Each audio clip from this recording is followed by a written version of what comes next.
So my accident happened first day of spring. I was 9 years old. It was March 21st, 1999. I didn't wake up for a while. Like I didn't wake up for 2 weeks. And I woke up in ICU. I was damaged. I looked down. I was like, fuck, my leg's gone.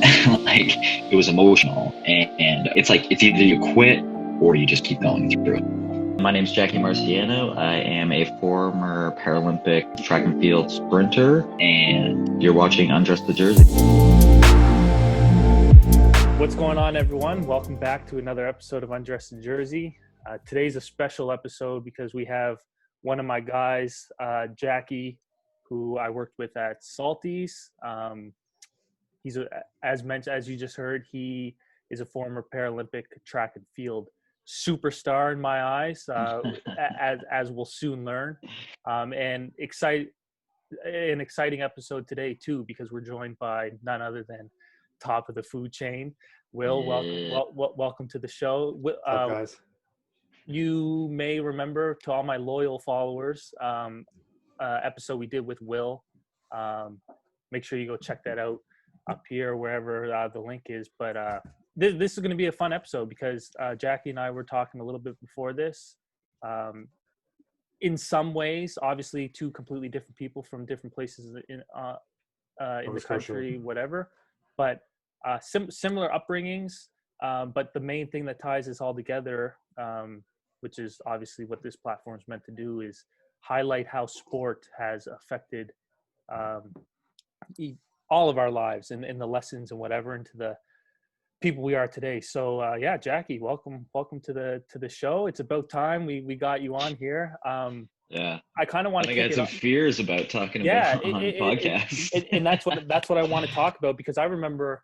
So during the summer, just for context, we talked about it. We talked about doing it, and then I backed out. We worked at Salties. Jackie was a bartender. I was a server, and obviously, as we all know, sometimes restaurants can get a little dead spot. So you talk a lot, and yeah. As soon as I found out that Jackie was, one, a track and field star, but two, a Paralympian, like I'm like, okay, immediately there's a story there. I want to talk about this.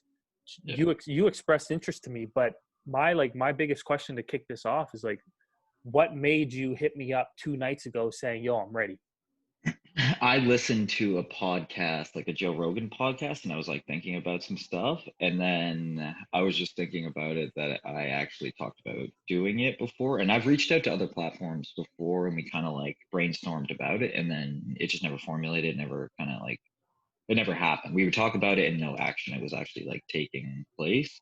And then also I think that no, go ahead. Does that stem from it's fear-based? Like you're like, oh, I don't know if I want to share this. I don't like talking about certain things, and I hate talking about myself, but I feel like I've grown over this last little while, and ready to open up about some stuff. Will, you obviously we share a podcast together, top of the food chain. So you have a little bit of experience, but like, what's something you could share with Jackie is like, what have you learned about this process or the experience of like talking about or sharing parts of your life on platforms? It's kind of like it's sort of like therapy in a sense. That's what I find it kind of is. It's a form of therapy, but it's also a form of kind of sharing like you said, your story with other people that might listen to something and it might help them in a sense, or it might help make something make sense to them that never made sense to them earlier on in their life. So other than that, just be yourself and enjoy yourself and let us, tell your story. Talk to us, baby. The easiest part is like, there's no, you can't be right or wrong. You can't do this in an incorrect way because it's you just sharing your own experiences. But let's dive into it. Give us a little. You already mentioned that you're a Paralympian track and field. Yeah. So what's that mean? I ran track and field for Canada. I did it for a number of years. I think I was on the national team for like 4.5 years, 5 years, and I did it my early 20s. I stopped before the Rio Paralympic Games. I ran sprints. I ran 100, 200, and 400, and I was specialized kind of in the 400. And I also threw javelin because I threw javelin back in high school as well, and I Mm. was a strong thrower. And I was taught like proper mechanics, how to do it, and I was strong at it, and I qualified for things. So we just kind of did it. So, But I was really a runner. so why Yeah. track and field? Why not football or baseball or swimming? So I was convinced to get into it. This is like the crazy story of how I got into it. I did sports when I was younger, like started off sports super young age. I actually loved soccer and baseball. I wanted to play football, but we were petite guys. Me and my brother, extremely fast. My brother played state soccer. He had a scholarship to play state soccer in Massachusetts, and we kind of got into like more extreme sports. Like my brother skateboarded, we snowboarded, aggressive inline rollerblading, and I would think I was like 20 or 21, but I was actually in Wolfville, Nova Scotia, and I was out for an afternoon jog, and a Paralympic coach just happened to drive by, like literally drove by me, saw me running with shorts on, and saw my leg, and he just like watched me for a minute, and he stopped his car, got out of his car, literally ran after me, and I had headphones in. I almost turned around and punched this guy in the face because it was very strange, very strange experience. And he actually like knew my uncle who I was staying with. My uncle was an Olympic alternate back in the '76 Olympics for running, Damn. and yeah, convinced me to go do a workout with him. And I went and ran times on the track, and he was like, "Yo, like, come." He's like, "You can do this. Like, come train with me." Okay, well, And let's yeah, get the elephant out of the room because yeah. so a Paralympic, define what a Paralympic athlete is because Um, if I'm like and this is me being just over the top and not trying to yeah, be yeah. Not a lot insensitive, of but people like know about it, and that's the thing I want to actually explain a little bit. can So, I be a like, Paralympic athlete if I don't have no, if I'm missing a finger? I don't know about finger, hand, yes. Okay. Finger, I'm not 100% sure. There's a lot of like guidelines and stuff like that, but so I am a below the knee amputee. I was in an accident when I was a child, struck by a train, and I lost the lower portion of my leg. Uh, and I am a T44, so track and 44. So either T or F if you're doing field events. It's F, and they just categorize it into a number because it makes it easier to like put out the, I don't know, stats or Okay. whatever. What It's is for the 44? stats essentially. What does 44 stand for? It's just a number that they gave us. There's all different sequences Gotcha. of numbers for different disabilities. Okay. People that have like spina bifida that are in wheelchairs. Gotcha. There's so many different things. There's Gotcha. visually Gotcha. impaired people. So it just goes into different classes for the Okay. different disabilities. But And it's just the category. and then my question Yeah. is, and I don't want to stay on this too long because these are just stuff that we can Google search and isn't really about Yeah. you, but like is there certain age categories or is it just all grouped in together? It's grouped in all together by disability. Like age categories doesn't matter at all. It's just the athletic performance. Like think Okay. of like the Olympics and they just group people together that have the same disabilities. Sure. But I actually competed primarily against like able-bodied people. Like I would just go to track events and I would just whoop people at these track events. Because you were And just it's that good. well, because the thing is about track, and it's not even that. It's like I would drive for the competition, but you're really racing the clock. You're not like you're Uh, staying in your lane and running that sprint. You're it's just not, you're you doing it focus a together. little bit. You're doing it and competing against these guys because these are the top guys. Mm. But it's like you focus on your own lane. You worry about you. You do you. It's like, and then Wow. the other guys are just right next to you. But it's like I trained harder. I'm better. It's like I beat you. Will, That's it. that sounds like your cup of tea, baby. I was gonna jump in and say it sounds like It life. is. It It sounds is. like A life. lot. The like track and like I had two amazing coaches training, and I had amazing support team around me when I actually like was competing. Yuli Albert was the guy that discovered me. He's a Paralympic coach, and Michael Baval, head sprints coach at Dow. And those are the guys that I primarily trained with. Yuli trained me, and he was more of a middle distance guy, and Mike was more of like a pure sprinter guy. Yeah. Okay, So I well, kind of had the contrast of both, and that's why I was good at the four. go ahead, Will. I was just gonna ask, well, it's gonna tie up. It's funny how you said like you just worry about yourself, despite racing against able-bodied people. It's primarily ties into like life, where it's like people with disadvantages are. It doesn't matter what your disadvantages. At the end of the day, it's like where you're trying to get to, and what are you willing to do Everyone to get has there. a different story, and like It's everyone has different challenges. Like everyone is different. Like everyone has different brain chemistry, everyone has different chemistry, everyone's body's different. There's a lot of things that are different in individuals, and it's like I had a traumatic accident happen to me when I was young. I rebounded from it well.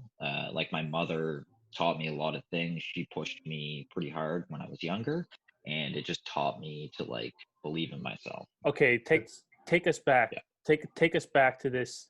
Like, like I don't even know if I've been close enough to a train to even think about like getting hurt by it. People so How, people like think whenever they hear this story, they think that I'm like crazy, all this stuff. But even like you grew up in Nova Scotia, there's trains that go through on the Bedford Highway, they go through. Well, I'm You can from go Truro. down That's the hub, baby. That okay, Truro's the hub. So We you got a can train stand station. next to the train tracks. I'm from Boston, Massachusetts. Like I was born in the United States, and the train system is a huge transportation infrastructure there. There's trolley trains, there's every type of train. Like you move goods with it, and you also move people with it. So take us back to that day where you're hanging out with friends. Are you? So it wasn't actually friends, and that's like where it gets a little emotional for me to talk about it. But it was a traumatic accident that happened, and people there. It was actually my mother and my mother's boyfriend. Okay. And my mom's boyfriend jumped on the train, and I just mimicked it, and I slipped. And my mom was there, and she watched the event happen, so she has like her own emotional damage from it. And for sure. Definitely, it was like a traumatic experience like for me. This is the fun part for me, and I'm not trying to say that listening or you revisiting this is fun. It's by not. any way. I've processed it. You know what I mean? It, and that's why I feel comfortable talking about it. But I say say took that me a long time to process. You know what I mean? but I people say listen to Tristan laugh after you say that. Whatever. People laugh all the time. I laugh about it. But let me explain myself, because if I don't get to say this, then it's gonna be do it. But like I say that because like this is a distinct moment where it's like a life-changing moment, and it's not just a life-changing moment for you physically or like where you're going to move or your family dynamic, but it's literally it's a life-changing moment that affects what's going on up here and how you see the world. So a little bit of context to where I want to take this is I was on a call. Actually, I just recorded the podcast. It's live now for those who are watching this episode with Air Institutes, which is a resilience training company here in Halifax. But what they do is it's like the gym or exercise for your mind. You know, we go as athletes to train our bodies, but what they're trying to do is train the mind. So in talking to Kyle about this, he was telling me that there's every day in life there's these little bit of stressors that we deal with, which are opportunities to grow or train our mind. So if Will, you get pulled over and get a ticket, a speeding ticket, that's an opportunity for you to train how things are going to happen or how you're going to react to it. Go ahead, Jackie, don't worry. Sorry. I have people fixing my dryer. That's all right. You give us the go ahead. No, go for it. Keep going. So, and so I was telling, you know, my perspective on the conversation with Kyle was, how do you recreate these stressors in your life? Like I can go to the gym and say, I want to train my body. I can do that whenever I want. I can't just wake up one day and say, I want this traumatic event to happen so I can learn how to build my resilience. And you can't really do that.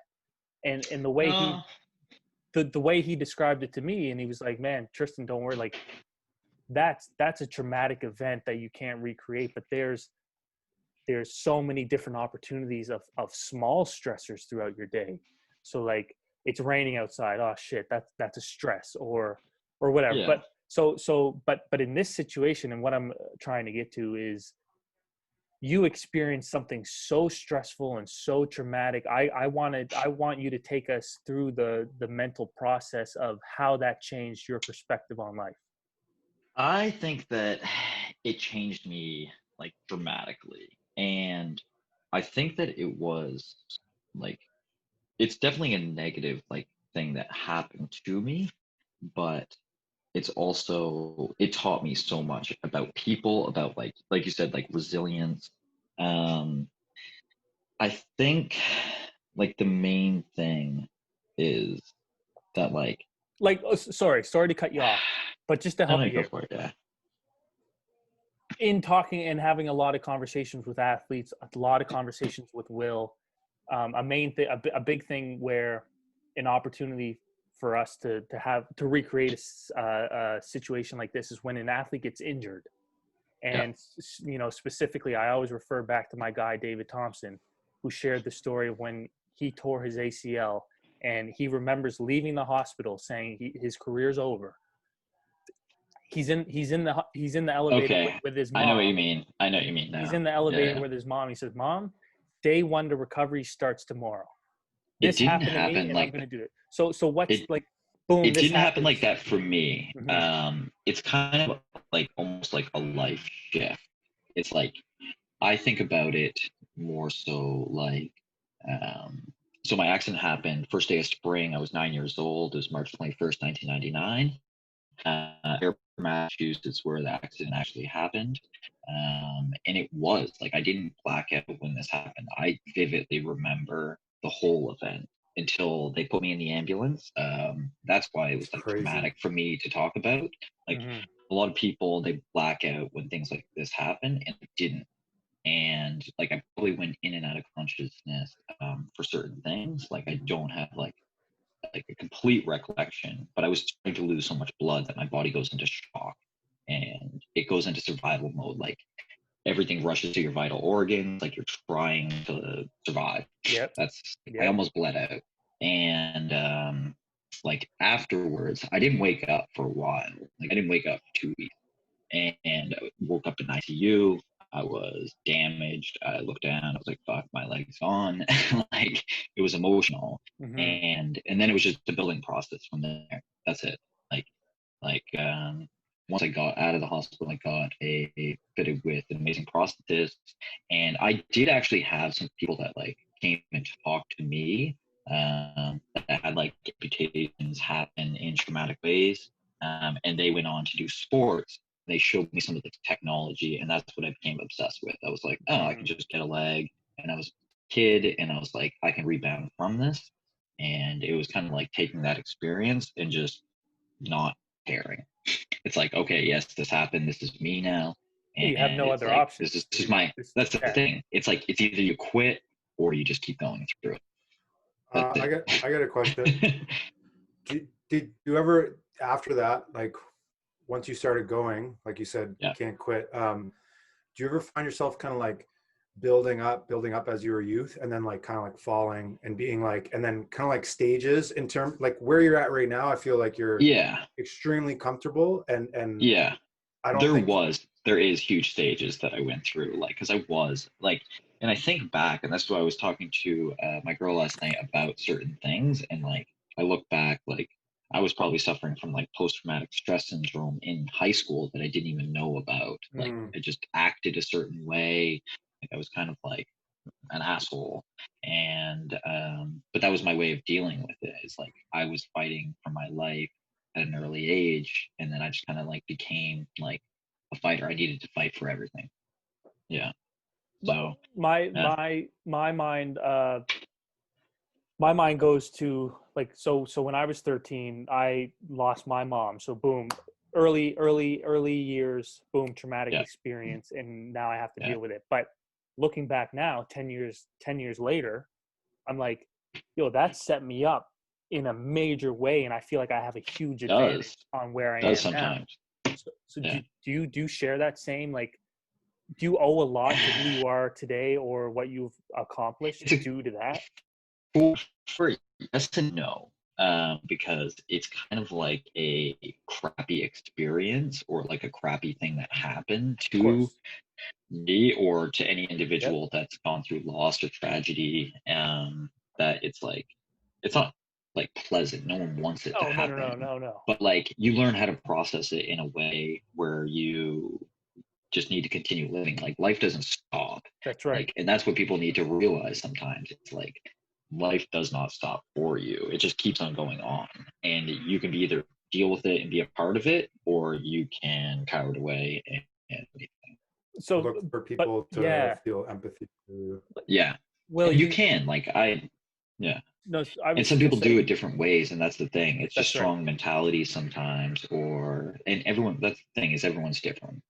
Yeah. Will, you can jump on this, but like I'm wondering if like you're thankful that because life's gonna hit you at sometime in life, no matter what. We all know this as Yeah. human beings, One something's hundred gonna happen. percent. Like, do you think it's better if it happens to you early, so you recognize like, oh shit, this is the way it's gonna be, or So many if people have talked to me is it better about to things that wait were until like, you're like 50 and then you have this like everything just crumbles down and what you thought life was isn't, and now you're just like, I think it just depends on your mindset, your mentality. Like, uh, I don't necessarily think a traumatic event or a loss of somebody or somebody a parent leaving or something like that necessarily sets you up for success later on. I think it depends on how, like, obviously how you deal with it. Number one, you know, but like your overall perspective on life. I think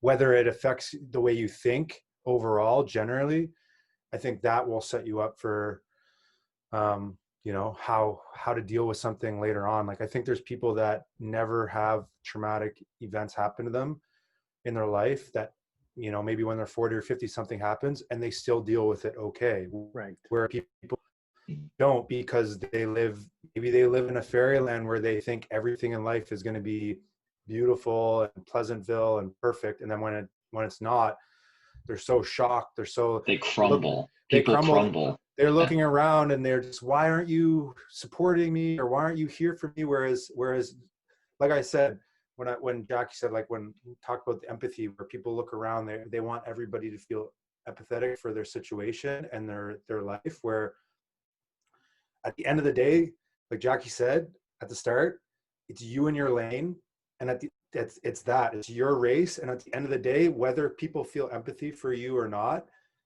that's not gonna, like you said, Tristan, life is not gonna slow down or feel any way for you. You just have So to I think keep going. I need to go in. I have a good point on this. So like a big thing I actually did throughout my life is I grew up with like a big family. I have a big extended family as well. Like my parents split up when I was super young, and my mom got with a guy later on in life, and he already had a marriage previously, so it was like a blended family. Mm. And I learned how to talk to people and like live with other people extremely well. Um, but like everyone had to kind of focus on themselves, and I was never treated differently in my family. I was still considered, they're like, well, you have a prosthetic, you can go do this. Like, it doesn't matter. That's Like, huge. and my family never treated me differently. I had a good group of friends growing up, and they never treated me any differently. And then after a while, I almost hid it from people because I became so functional. Because I found out that when I told people about it, they would look at me differently and view me differently because I had an amputation. They thought that I was different. And so I did hide it for years. But then over time, I was just like, I don't care. Like, this is a part of me. This is who I am. And it's like, who are you to judge? I feel I like think that'd that, be a Like, yeah. who mental cares? burden. Did, did, What? did you find that like mentally like a burden when you would hide it, and you know that like you were creating relationships without really kind of like, I mean, obviously it's your own story to let people know, Yeah. but like at the same time, like if you're growing like a relationship with somebody and then you're like, shit, like I still haven't told them, but I don't want to. Did you find that like ever like weighed on you? Not in like in some like friendships, it shocked people because I would hang out with people for a long time and they were like, "What?" And I would show them, and they were like, yeah, I don't really think of you anything differently. In relationships with girls, sometimes like romantic relationships, I did run into an issue previously, but then I was like, well, if you can't accept me for who I am, like I don't want to be with you anyway. Yeah, straight up. And so like it definitely affected certain things, but I remember I worked jobs before, like physical labor jobs, and the guys didn't know for like 2 months. Like, I and think then people no, at at Salties, they Salties, probably didn't even still know. I they would did, a serve lot of tables, people they'd be didn't like, I have know. no idea. No. It's true. A lot of people didn't know. Like when they found out, like maybe 2 months They were later, and they'd shocked. come up to me. Tristan didn't say I used to work at Salties too. I'm not sure, but people would be We all like, did. "Man, We all did. Jackie has like a prosthetic limb." I'm like, "Yeah." They'd be like, "What?" Like, "No, he doesn't." I'm like, "He It's true. does." Yeah. Yeah. And they'd be tripping out, like, because you wouldn't around. I don't want to say parading it, but like, again, it comes back to like, you know, let people know, or like maybe trying to get people to feel a certain way for you. Like that was not you. You know what I mean? Like you showed up, you're ready to I work. always tried to do this thing where I wanted people, and I think that people should do this more in life, is like talk to people, like learn out like who the person is, and if like you're compatible with that person, then it's great. But like if you're judging someone based on like superficial things sometimes, like human beings can function with the limbs. Like you need your trunk, your vital organs, and like Yeah. certain things that you can live a normal life not Well, having limbs. Jackie, And it's a huge reason why I started UndressTheJersey, because I went through, like, especially going to X. Will, you can attest to this. Like the basketball team had a rep on campus as these certain guys, like to avoid, or like this that holds a certain personality. And I knew, like my first year, before I even got to X, before I even moved into my red, before I even went to a class, like I was already labeled as a basketball guy. Be careful. So a big reason why was UndressTheJersey. I was like, yo, stories are important, because you can't judge someone before you know them. I don't want to leave the thought that I brought up about when you experience resilience and adversity, and how you experience that and when you experience it. I think sports is a great place to learn about adversity and resilience, because it creates a safe environment to do that.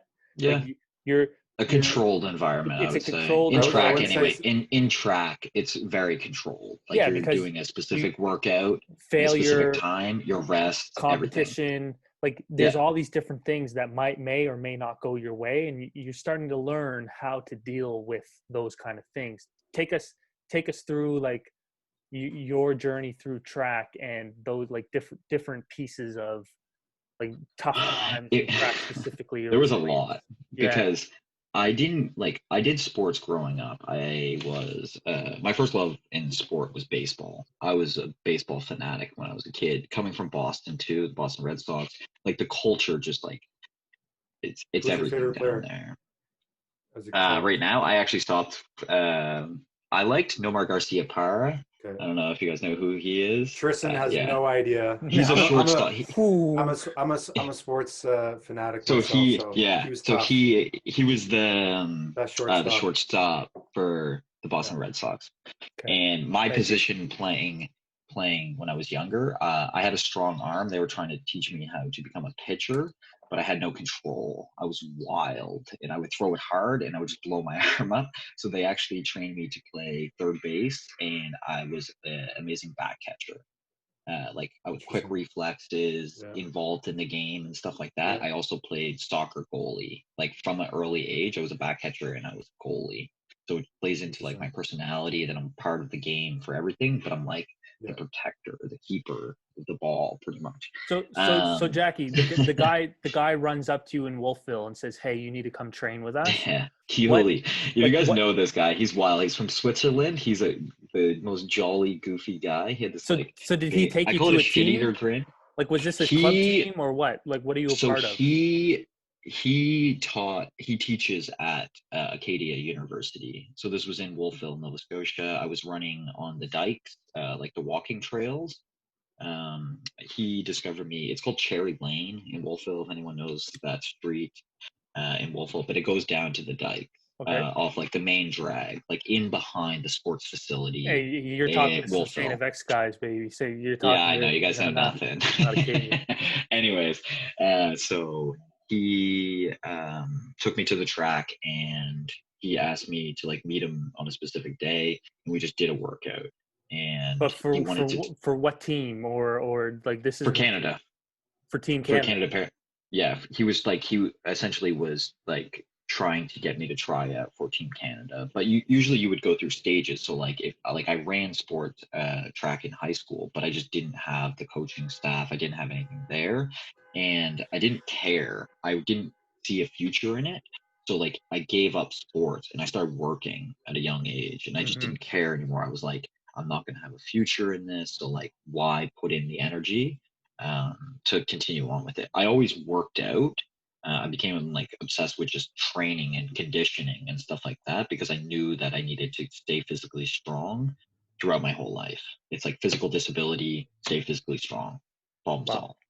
And so I like continuously trained, and that's actually when I started running a lot. I followed like boxing. I like boxing, and I did some boxing training when I was younger. And I used to follow guys, and I would actually look at the coaches and the training aspects that they were doing. The guys always talked about they'd wake Yep. up in the morning and they would run, and it made you Mm-hmm. mentally tough. And then you would put in your bag work, do all this other stuff, lift weights as well, but like skipping and running were like two big things that I did. Will and I are huge, like summertime, of course. Yeah. Nova Scotia Yep. sucks for running in the winter, but Yep. starting your day off with a run, incredible. Yep. Okay, so you're working, you're like screw track, even though coach sees something in you and wants you on Team Canada, but you're like, no, no, no, no. But this didn't happen until I was like older. It happened when I was like 20, 21. I had already worked out in the oil patches in Alberta. I went to university. And yeah, it was just in Wolfville. So how It did was you like get perfect time, perfect place. how did you So get onto Team he Canada? started training me, and he had ties to Team Canada. He was or he is a wheelchair athlete coach. He coaches this guy in the Valley, Ben Brown. He coaches a number of other athletes as well. But he was a Dow middle distance guy, and he Okay. also he skied. He's from Switzerland. He skied, and he was like on the Switzerland national track team, I believe. But he trained for Dow, and he was a middle distance guy. But he just saw potential in me, and What was Team yeah, Canada? What was Team Canada like? Were you in any Olympics? Like when I hear Team I Canada, never actually went to I'm the thinking Olympics. So Olympics. I started primarily like I think it was like 2010, 2011, and I trained and I broke the 400-meter record, and I didn't run an A standard, I ran a B standard, but this was my first year of training, like actively training for track. And I set the record. It still hasn't been touched like since then. I continuously broke it over the years, but it's still standing. And I was selected as an alternate to go to London. And this is where like I didn't know anything about the track world, and there's like kind of a little bit of politics in it as well. But Okay. I was on the team. I got kicked off the team. I got into a alternate spot, but they never sent me. And then they were like, develop as an athlete, go to Rio. But I quit before Rio, and I can get into that, I feel like. Yeah. Why you're breaking records? You're on national teams. Like why are you throwing throwing it all So away? why I ended up like getting out of it, it's a numbers game. So this is where I was talking about like I'm a single leg amputee. Mm-hmm. So we competed against the bilateral amputees, so guys that were missing both of their legs. So there's a lot of like really strong athletes that these guys would have birth defects growing up, where your tibia muscle, like the outside bone, um, I don't know. I haven't studied anatomy in a while. But like, so the bone on the outside of your foot doesn't develop, and your foot doesn't fully develop at like an early age, and then they would amputate the foot. So these guys have like perfectly fine legs. Some surgeon did it at a young age, and their legs strengthened, extremely strong. And then the carbon fiber running blades, the technology had advanced, but it's running is all about like linear motion. Like you're going like forward, and everything needs to be like your mechanics need to be like perfect when you actually want to like sprint. It's a lot to do with body mechanics. So like single leg guys fatigue differently than the double leg guys. And they were always faster. There's two different world records, but we were running the same race in the Paralympic world. And even if I would have went to Rio and like we continued training and I hit my target times that we planned on like training for, Yeah. I would have came like 7th or 8th. And then it was a funding thing because I wouldn't have made any money because I wouldn't have been on the podium. They've since changed kind of the rules, but I was like, I'm not going to sacrifice everything for 7th place, even though I would be first technically, like if I was continuously training, like the goal was to become number 1, and you want to be on that podium. It's like what drives you to do it. But I just couldn't mentally do it. I was like, I'm not training for last place, essentially.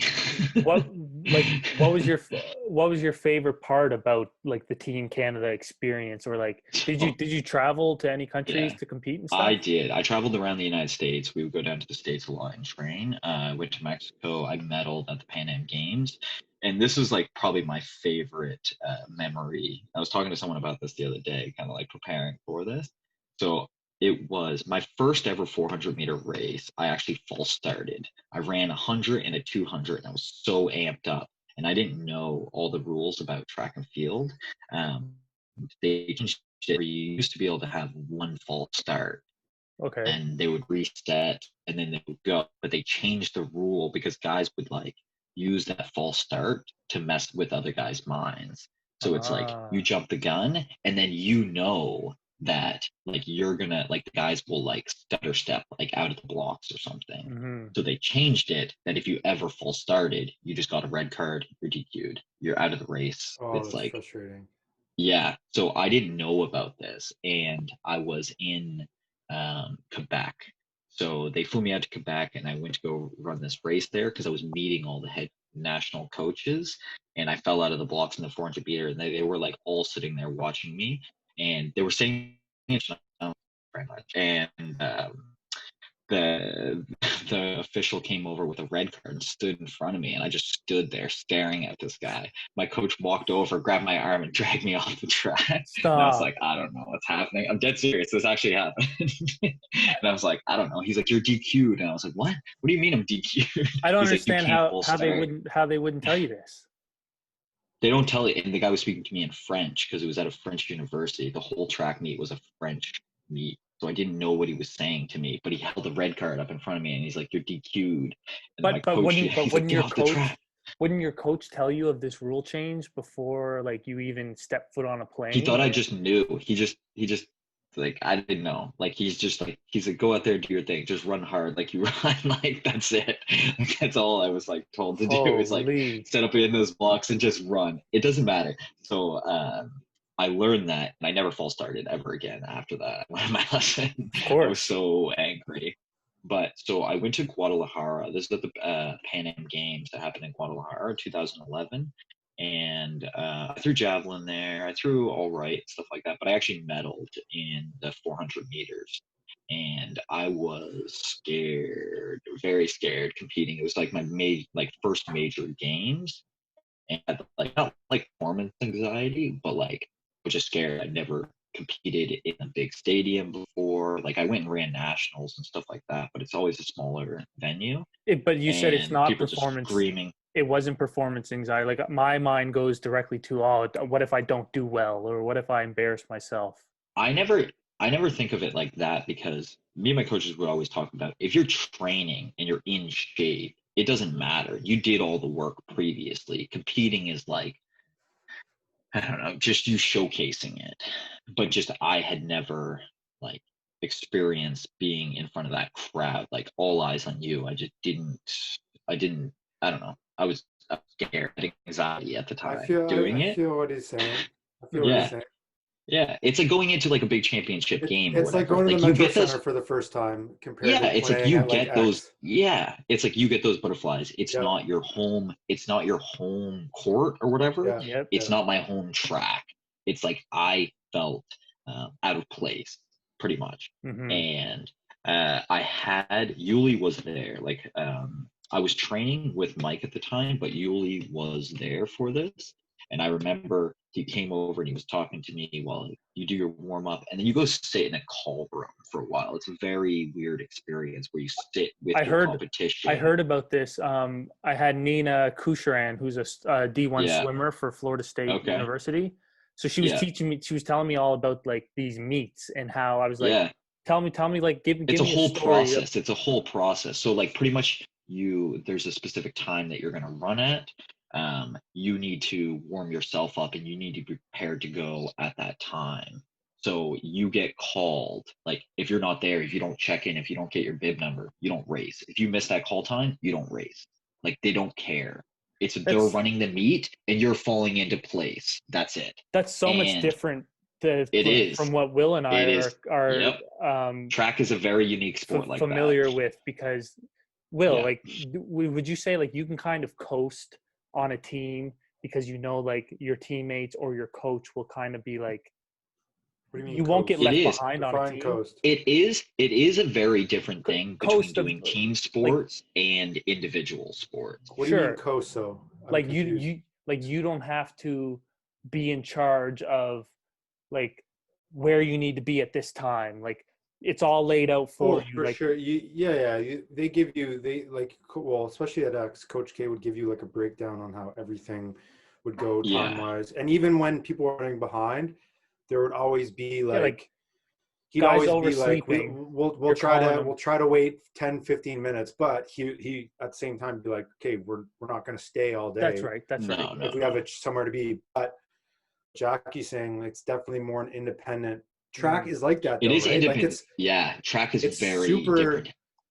The super coaches different. are there for a lot of the things, but a lot of athletes compete alone. They would go to meets, like they would train with their Yeah. coach, and then they go to the meet, and you do it sometimes by yourself. Like Mhm. there's no one there, there's no support staff for certain things. If you were going on Team Canada stuff, they have support staff there. Like Okay, that makes someone's sense. telling you, like, go warm up right now. If you're going to do this type of warm up, this is what time you need to be in the call room, because Mhm. you just lose track of time. Like Mhm. you go into like your own little world uh, when you're O- competing like this. Okay, But so I what remember my happened? coach. Yeah, what happened? So my coach, he was talking to me because he could tell that I was nervous. Like this guy, I trained with him. He knows me well, and you could tell that I was like nervous. Mhm. And so I go. I'm sitting in the call room, and like there's guys like singing. Everyone does their own little thing in there. I just sit there like stone cold, dead to the world. I'm just in my own little world, mentally preparing. And then you walk out, but you can't have headphones in. You can't have anything in. Like you go out on the track, you put your stuff into like a laundry basket, and you get it at the end of the race. So you Are like people go out. talking shit to each other in these rooms, or like? People do talk smack in there, and I remember people would always like try to yell at you. They try to like get in your head, but I was always just like stone cold, Yeah, like just sit there, and I'm just like my mind, I'm just like I'm calming myself. It's interesting. almost like a meditation that I do. And I remember walking out onto the track, and it was my coach up in the crowd. He was just yelling at me, like screaming at the top of his lungs. And he just like looked at me, and I just like gave him a thumbs up, gave him a little wink, and then he was like, "Oh, he's ready to go." Man, So that was that's it. And like I went out in the blocks, and I actually ran a negative split. So I ran the first 200 meters slower than I ran the second. So it was like a mm, strength 400-meter run. Like like the proper way to run is you run the first 200 meters pretty much at like 85 to 90% of like your max, and then you hold on. But I was so new. It was Oh, my wow, fourth stretch. ever 400-meter race that I ran a negative split because my coach told me to go out slower And then, because I was so well conditioned that I could run everyone down on the finish line. And that's what I did. I was in like last place, and then I came third. Wow. I probably could have came second, but I was so new and nervous and stuff like that I just like, I didn't have my best race. I ran a pretty bad time, but I came third. Yeah. Okay. So I love, like I told you before this even started, I love hearing like, I remember when, I remember this. Like, There's lots of memories. we could go on forever, but just with wrapping up here, I want to ask you, like, Will's a huge advocate, obviously, with his brand of Top of the Food Chain, and like, Yeah. just believing in like fitness and training, and how it affects your overall life after sports, and how important it is to human beings and health and taking care of your body. What are ways that you do that now that you're no longer running track? So I grew up in a very healthy family. Like my mom was studied nutrition at a young age. She worked in a health food store called Bread and Circus, which became Whole Foods, and then Amazon bought it out and stuff like that. But she ran a health food section in this grocery store. So I learned all this stuff at a very young age. I was raised as like a vegetarian. We ate macrobiotic. Like I learned nutrition at like a young age. So I always learned like that was a key thing in life to always keep track of, is what you put into your body is your fuel for your day, for your workout. Like so many athletes struggle with that. You can not work out and just eat healthy and have a pretty good physique and feel healthy. That's the big thing. And I don't train as much as I used to anymore. Like growing up, I was a crazy person, like legit, like fuck. I don't know if I swear, but I trained obsessively. And in track, it translated. It's just like strong work ethic to do it.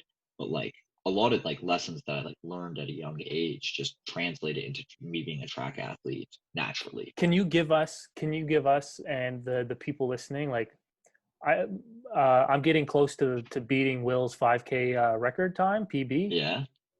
So you're a bit maybe younger than Will. That's the thing. You still got some time. so maybe you can give him like a track workout, or like a regiment that could help him improve his time, or like I don't know, for like 5K you mean stuff help like Tristan? that. You mean help Tristan improve his time? Beat you? Once he hasn't beaten you yet, running downhill. Okay, so the best thing that my coach taught me, Mike, about training is speed work. It doesn't matter. Like if you go out and sprint, think about this. So like I ran 400 meters. So when we would like try to peak for a competition, we would only ever go out and run like 150 meters real hard. I had already put in the body of work to condition myself to run the full 400 meters. We were focusing on form work and getting my body used to, I called it the disgusting pace, where you're running and you know that like if you're pushing yourself too hard, you could throw up while running. Like it's like that gut check feeling, like it's not pleasant. And like that's what you need to like be able to hit if you want to run faster times in anything. Like for distance, it's a little different because you need to put in a volume of work. Sure. But for becoming faster, put in speed work. That's it. So like Will, like fast twitch. And I owe this. I will give Will. I mean, I'm just joking with the whole whatever. Will's it's good. I love competition, like friendly competition. It drives you to become better. This is like, what I was going to say. You need it. Is one thing that really helped with my running and getting my time down was Will getting me to do what are they called, intervals or whatever. You would run 1K and then rest for the same amount of time it took you to run that. That's what we do. We do it. We call it tempo running, where we would run tempo. 200 tempo. Like I would run 12, like 200 meters, and I would have to run it under 30 seconds or whatever. But you would try to hit a target. You would almost try to hit the same time, and you just teach your body to continuously run at that pace. And you don't falter on the rest. That's a huge thing. So if you are really trying to get faster and do it, it's like, okay, so you're going to run 12 200s at between 27 and 28 seconds. and you're only going to give yourself 30 seconds rest or a minute rest. When you hit that minute, you go. It doesn't matter. Yeah. And you're training yourself mentally to just continuously go. Like you're like, no one's going to wait for you in a race. That's the thing. Like, that was the mentality that my coach always tried to like instill with me, is like, they don't care. When that gun goes off, you run or you're going to lose. It's so That's it's interesting. Jackie, when I first in high school, I never really I didn't do track much. Like when I was younger, I ran. I was thinking about this the other day, Tristan, like, you always say how competitive I am, where I'm competitive, but I've met like even more competitive people when it comes to sports, where you have a controlled competitiveness. Yeah, for sure. Yeah. But there's things that always stood out to me as like in my childhood, where like climbing up the ropes, like in elementary, like I would always be like, I'd always be at the top, and then there's a kid a year or two younger that was better at it than me, and it always pissed me off. And he like like later on in life, he was a great athlete. Like he was very strong. His name was Theo Gardner. He was Michaela's brother. He's just like a very good, strong athlete. And then I remember running. I was always one of the faster kids in the school. And then a kid beat me who was like devastating. He wasn't even like he wasn't even like a crazy athlete at this point. Like he was just super fast, and no one knew, because he at that point in life, like he wasn't one of the popular kids in school, but he was fast as shit. And that was my brother. It just stood out. My brother was fast. It stood out to me. And then I remember in high school, I started doing, because when my mom remarried, I stopped doing like sprinting stuff, and I started doing, my stepdad was in long distance, so I'd always as a child go on these like 8K runs, and I like, you just do it because you're a child and your parents put you in it. But as I got older, I didn't enjoy it as much. And when I went back into high school track,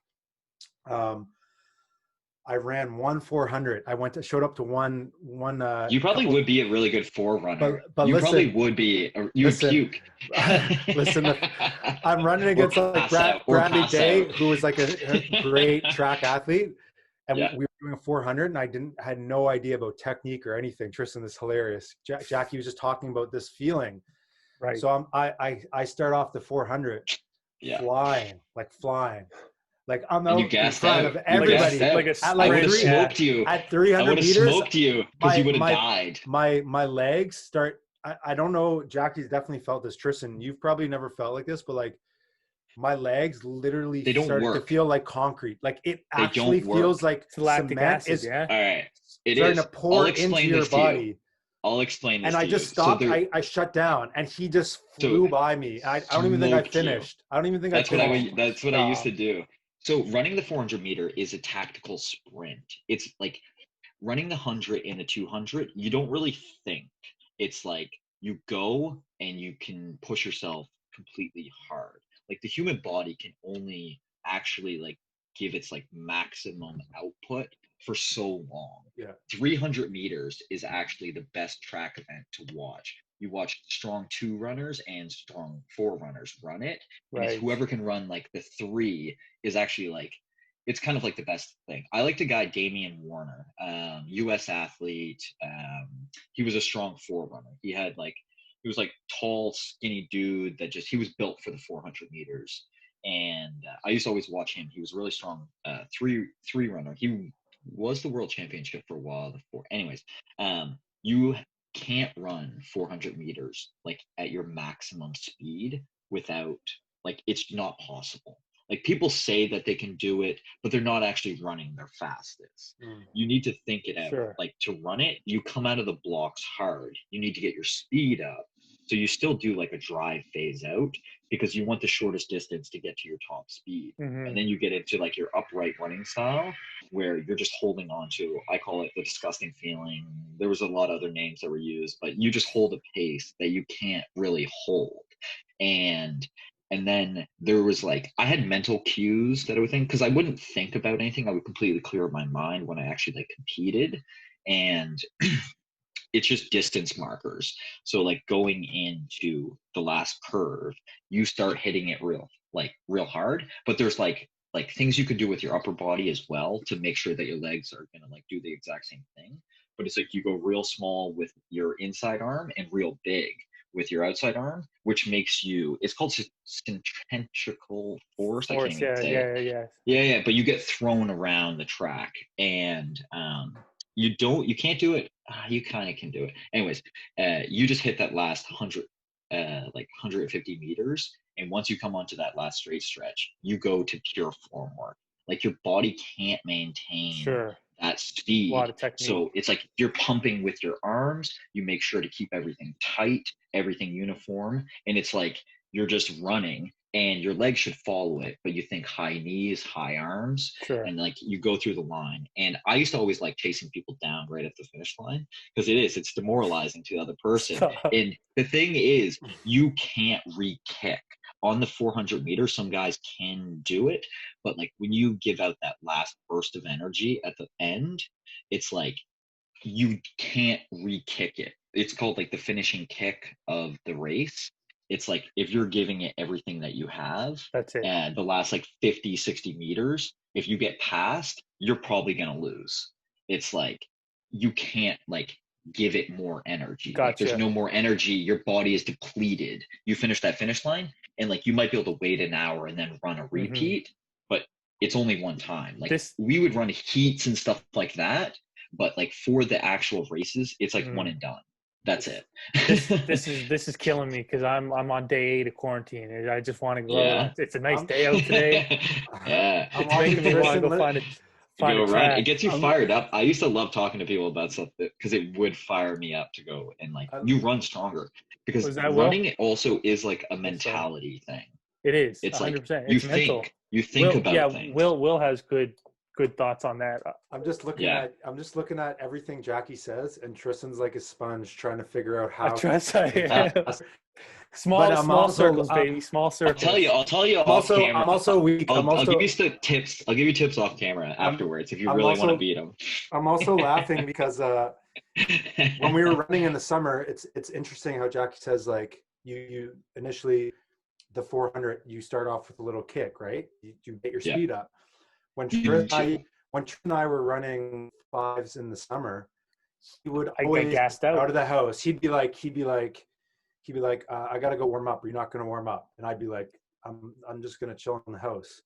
Yeah. And like the way I would run is he'd like go around the block for a bit, like get his heart rate going a little bit higher, and I would just like walk out of the house. We'd cross the street. We'd wait for the green light. And you go. And we'd start. You guys run a route. But Tristan would always complain that I would start my runs off too fast. And he would even look down at his pace, and he'd be like, this pace is way, way faster than I usually start. It's unattainable or whatever. For him. Yeah. But listen to you, it's like, for me, it's like, I'm the same way. Like I understand that the first 2 minutes, it's going to be tough regardless with your oxygen. It's not fun. It's getting your lungs pumping your oxygen. So this is another thing that I always point out to people too. It becomes almost like automation, where like if you can get into a good like running rhythm, a lot of people run with music. Yeah. Like I used to run with music, but whenever I was actually running the body of the workout, like the specific distances, I would take my headphones out because I would compete. You weren't allowed to listen to music. You could have nothing in your ears. Makes sense. So, and my mom was a runner when I was younger. She ran distance, but she said listen to your breathing, because that is the most important thing when you're doing it. If you want to become a strong runner, you need to listen to your breaths. And if you look at track coaches talk about things, like when Usain Bolt ran the 100 meters, he only breathes 11 breaths, I think it was. Like you do a huge inhale. It's almost like doing a big squat when you're coming out of the blocks and stuff like that. But you're exhaling, you're letting it out, and you take like 3 or 4 steps before you can take a breath. Yeah. And so when you're running distance, you're using different energy systems. Like you're using your aerobic system, so you need like oxygen in your lungs to keep everything pumping. Sprinting for the 100 and the 200, you're using your anaerobic system. You're not really breathing. It's like muscles firing. 400 meters is a cross between it, so you need to be a anaerobic and an aerobic Yeah. Athlete. I'm like Will said, I'm just sitting here like I love this stuff. I just want to learn. But I think that's a good place to wrap this up. Yeah. Before we hopped on again, Jackie, you said the irony between someone saying like if you're in a dark, deep place, it's sometimes referred to someone like, oh, he's a train wreck, and it's fun. It's not funny, but Yeah, it's funny legit. that like No, I said you were legit I in a train wreck. I But was in a train accident. It's like literally and figuratively when that's you right. say someone looks like a train wreck. And Yeah, so sorry. like I do weird things before these calls just to try to get me in the right state of mind. But today specifically, Yeah, I was that's listening. good. You're mentally prepared. I was Yeah. listening to Joe Rogan, and a big thing that he's an advocate of is he always talks about he loves hearing success stories, and he loves that. But what he Yeah. loves even more is seeing someone in a deep, dark, dungy, like literally being a train wreck and turning their life around. And I'm just happy to Yeah. be able to have had you on here because you're a living, breathing example of someone who could have literally died and life been Yeah. over before it even I, started. I'm still surprised that I Yeah. didn't. So like I for still laugh for about it you to come on sometimes. here And and that's the thing, I'm share those positive stories is about great. that. Hmm. Yeah. I Thank you. love that. Will, Yeah. any closing I got a remarks? question. I do. Yeah. What's up? So it kind of ties into what Tristan's been kind of getting at. Jackie, we've obviously worked together and we talked about a lot of shit at work Yeah. over the year or two. Yeah. And you spoke about how at a point you just like running, you're tired of it. You stopped running, you got like Yeah. sick of it. And even Yeah. in the last year to 2 years, you've gone through phases of being like, I don't know, maybe like not as mentally healthy or physically healthy, Yeah. to the point where recently I reached out to you because you posted a picture and you were like looking like you're back in great Yeah. shape. And Yeah. I'm just wondering like how you got to that point and what's gotten you back on track to like kind of, I don't want to say like you're back to your Paralympic training No. person. And that's the thing. And I probably will never get back to that fitness that I like was in at that age. You just seem Like clearer to me. You just seem like, I feel more clear, like mentally. Like I'm not drinking. I do smoke a little bit, like uh-huh, weed and cigarettes, yeah, and I'm trying to kick cigarettes completely out of my life. Um, but I don't know, like I think it was with this whole COVID thing. I spent like I was a strong runner because I always felt like maybe I was running from something. My mom used to always say this thing to me, that it doesn't matter where you are, there you are. So it's like you can't run from your own feelings, you can't run from yourself. So I think a lot of people had to like think more about what they were doing with their lives. They reflected a lot more over like COVID. And I, as a young like person growing up, I always said that like physical disability, become physically strong, but like emotionally and mentally, Mm, I struggled with a lot of things. I do suffer from a little bit of anxiety. I definitely have gone through periods of time of depression in my life. Um, mental health issues have been like a problem in my life. And I feel like I actually went into some therapy. I did like a therapy session nice one. over quarantine, and I cleared up a lot of like my own like issues with like some of my stuff like is from like early in my childhood. Like I didn't grow up For like sure. I didn't grow up wealthy. I kind of like my parents split when I was super young, so I kind of like got into all that stuff. But I just realized that like you build off all that stuff. Like I am very comfortable where I am in my life now, like with myself, with my body, with everything like that. And yeah, I'm just like happy. I feel happier now. And like I'm I'm glad. surrounding myself with people that like just I enjoy spending time with them. I found interesting things that I like to do, and yeah, and I think that that's what people should strive more towards. I'm glad you shared that. And Yeah, Will, thanks for throwing that last question in there because we're slowly seeing a change in that direction of opening up and you know emphasizing the importance of talking about and going to therapy and focusing on your thoughts and everything with the likes of pro athletes starting to talk about it. I try to do a little bit of it here. It's so important, and just like your physical health is important and working out and all that, it's both. You need to train your body and your Yeah. mind. And it's like influencing, like if you have problems with your body, it affects your mind sometimes. Like you're not capable, you're not able to do things. So it creates anxieties in people. You don't think about it all the time, but it's like I noticed things like throughout my life. I would avoid doing certain things because of my leg. Like I didn't want to do certain things, and I would just. It's like you almost like create an excuse, but really there's no excuse. It's like you just have to do things a little bit differently. Like what is the excuse? It's like I can't bend my ankle. Yeah, that's what I can't do. I find it very interesting. Like Tristan, you always talk about like the talk about mental health and how it's kind of like you're soft or you're missing a game because you have concussion or something.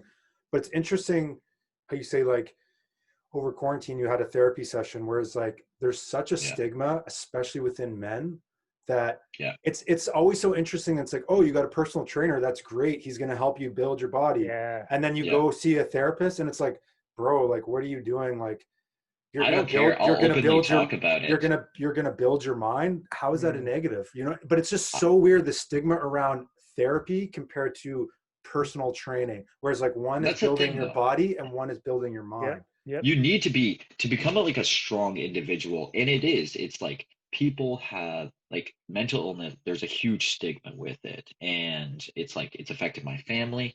So my dad has some mental health problems. He was a Marine in the United States, and he did active tours in Vietnam, and he suffers from mental health problems. There's other members in my family that suffer from mental health problems as well, and it's just like I realized that I would essentially compartmentalize a lot of things in my mind, and I used to use physical outlets. But when I was younger, I used to fist fight with people, and then like I almost learned how to like talk with my hands instead of my words. Right. And I felt weak after a while. Like I did not feel strong, like being able to like beat someone up or something like that. When I was younger, I was like, oh, I'm the man, blah, blah, blah. But I was like, over time, I've realized that like the person that walks away and like can like live with that is the stronger person. Yeah. Again, it's so important to have these conversations. Like, yes, this is why I like doing what Undress the Jersey is doing, why I like being a part of Top of the Food Chain, because these conversations matter. And for you to be so open to it, like, just thank you. I think. Well, it's been a while, and I'm now 31, so it took me a long time to kind of open up about it. But I always say it's better late than never. That's right. Jackie, we did it. That's episode. Awesome. You're now much. part of Undress the Jersey's community. So my man, thank you very much. Pleasure. Yeah, I'll keep you updated. Thank you guys. With everything here. Yeah. And we're out. Signing off. Make sure to like, comment, subscribe to your boy. Yeah. Undress the Jersey, Top of the Food Chain. All right, Jackie. Take care, man. Okay, bye. My name is Jackie Marciano. I am a former Paralympic track and field sprinter, and you were just watching Undress the Jersey.